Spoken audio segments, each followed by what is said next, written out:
Okay, this will be the last video from my house here. I'm moving and I'm gonna have to, or I've had to remove the forest garden or parts of it and give away a lot of plants, but that's actually a good thing because they get to spread around even further.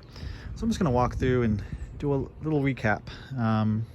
Front yard's cleared out. There wasn't much going on earlier in the season or in previous years, but the aronia that I planted 6 years ago did really great.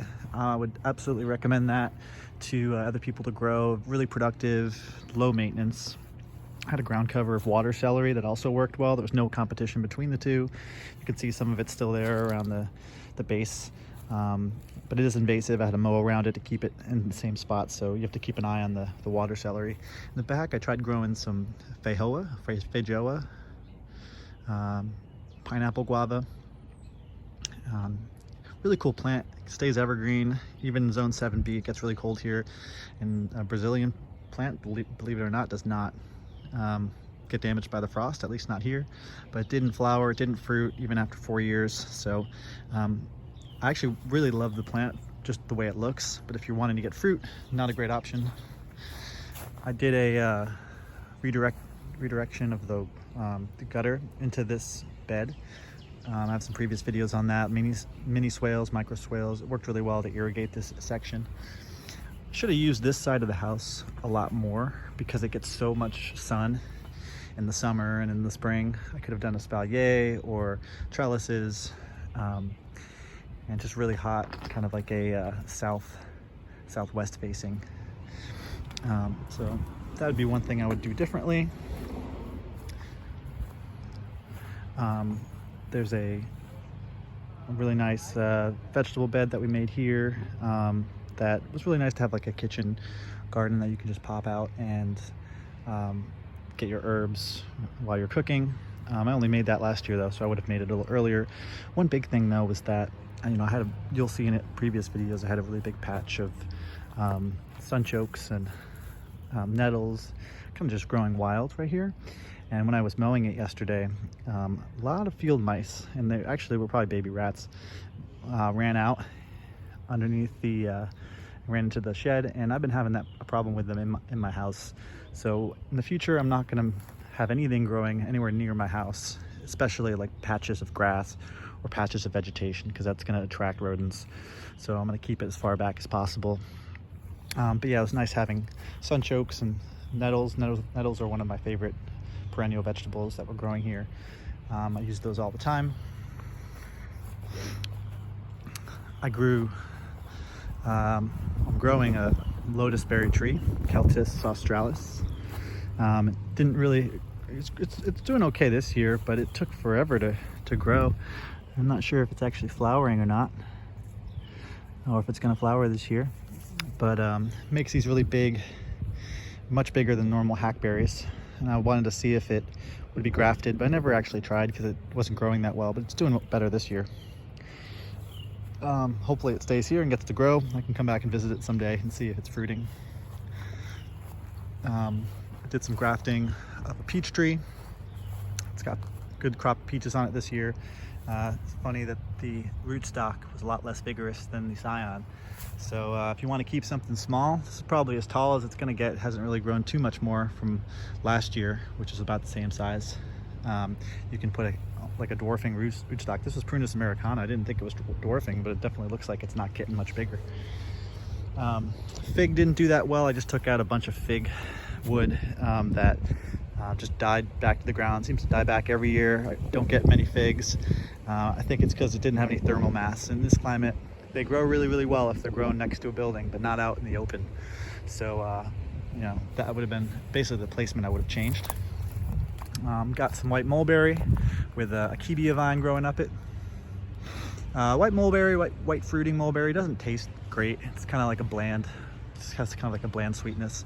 I wouldn't really recommend that too highly. There's probably other varieties that would have done better. Just put in the hardy kiwi, or it's not hardy kiwi, it's regular kiwi last year, but in this climate, believe it or not, regular kiwi, tropical kiwi will grow, it will die back to the ground. It's one of those things I thought would be really cool to have by the house, the first place that I showed you where it gets all the sun. I would have gotten tons of fruit if I planted that when I moved in. Elderberry, I'm going to leave that in there. That was just something I put in last year. My plum trees, I was always wondering why I wasn't getting any plums every year, and so I cut down the two that didn't give me any fruit and left this one. But then I realized that the issue that with getting the fruit is that there's all this fruit drop because of that. See a little scar there? That's curculio. So that's a insect that lays its eggs, and the tree does have a chance to smush the eggs and continue growing, but usually what happens is the worm, the larva, goes in and actually eats the seed, and the tree knows at that point that it can't go on, and so it drops the fruit and the whole cycle starts all over again. So I would have either not planted peaches, or excuse me, not planted plums, but instead planted something that was resistant to curculio, or had some sort of treatment. Really the best treatment is to have the animals eat the fallen fruit when it hits the ground, so that way the cycle can't continue. But I don't have animals, so. Garlic chives did really well. They come back year after year, in the spring and in the fall. They're great to eat. They're definitely a success story. Same thing with the Egyptian walking onions. I scattered those everywhere. Probably should take some with me. And yeah, they produce really well on their own. Nothing really needed to get those to produce. So that was definitely a winner. Had a swale that I made, and now I'm filling in. It's about 18 inches deep when we dug it, and it filled up, a couple dozen times over the course of 4 or 5 years. But it really worked for the deluge of rain when it, would come down incredibly fast and incredibly heavy. And we get some heavy rains in Nashville, Tennessee, and especially me, because I've got an alleyway behind here and a lot of runoff that comes through here. So it worked well at capturing that and passively irrigating and keeping the water out of my basement, which is also great. We got some gumi here. Gumi took forever to fruit. It only fruited the first time 2 years ago. But yeah, it's got a decent fruit set on it right now, but as you can see, it's in the shade. So if I planted this over there, probably would have gotten sun a lot sooner, because it's got the shade of this beautiful pecan tree. Nanking cherry obviously grew really well. It's growing well, but no pollinator. The pollinator died. The second variety that would allow me to actually get some fruit off of it was damaged and didn't make it, so I never get any fruit, unfortunately. And all the other, I've got 4 or 5 other species and varieties of prunus around, but they didn't cross-pollinate with the Nanking. So but the bush cherry next to it, which is just really cool short growing prunus, you can see the little fruits on it, and they'll turn red and taste kind of like little plums. This is self-fertile, or was cross-pollinated with one of the other plums, and it grows really small, so it has potential to be a really interesting fruit plant for a place that you don't want, a lot of tall growing plants. Speaking of shrubs, got some blueberries that I'll keep here, of course. Gave away a ton of blueberries at all sorts of 10 different varieties. I have a video on that. Yeah, it was nice to have many different varieties to spread out the harvest. Nets are obviously very important for the birds. I wouldn't have gotten any berries if I didn't have nets, so that'd be my biggest piece of advice on blueberries.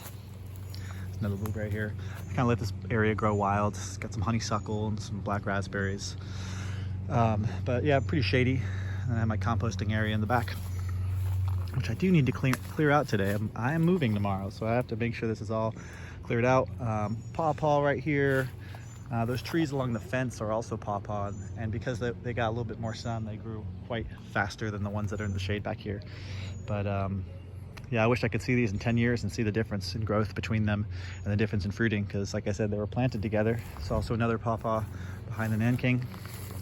This is where I had a lot of sunchokes and groundnut. They made a really great polyculture because the groundnut is a vine, nitrogen fixing, and it grows up the stakes or the stalks of the sunchoke. So I'd recommend that for sure as a perennial polyculture. We have got American hazelnut, which grew well. The big thing with them is that they needed a pollinator, and I didn't have a pollinator for it. So I only got, probably over the course of the last 5 years off this shrub, maybe 9 or 10 nuts. But if I had another pollinator for it, and if it maybe got a little bit more sun, I probably would have gotten, you know, dozens of pounds off of this shrub.